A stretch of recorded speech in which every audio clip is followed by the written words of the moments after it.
महार सत्याग्रह हा तर सर्वांनाच माहिती की बाबासाहेबांनी काय केलं. पण तुम्हाला खरं कारण माहिती का की याच्यामध्ये महिलांनी कोणतं योगदान दिलं आणि माणसांनी कोणतं योगदान दिलं?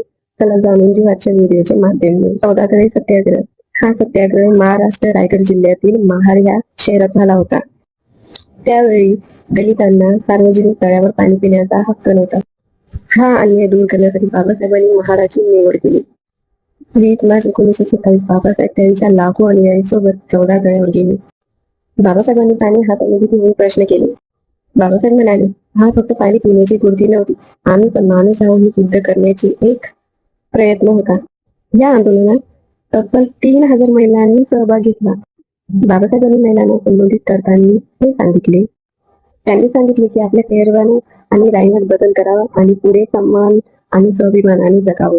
हा लढा कोर्टात गेला आणि 10 वर्ष तब्बल म्हणजे 1937 कोर्टाने हा निकाल दिला की सार्वजनिक तळ्यावर सर्वांचा समान अधिकार आहे.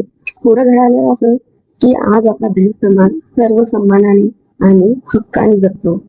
सामाजिक दलित समाजामध्ये आत्मविश्वास आणि आत्मसन्मानाची जाणीव निर्माण झाली.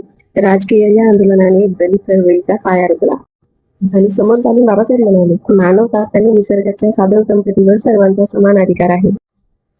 आणि हे बाबासाहेबांनी जगाला सिद्ध करून दाखवले. मित्रांनो, तुम्हाला हा व्हिडिओ जर आवडला असेल तर नक्की कमेंट आणि शेअर करा. आणि जय भीम लिहायला विसरू नये. सर्वांना क्रांतिकारी जय भीम. नमो बुद्धाय.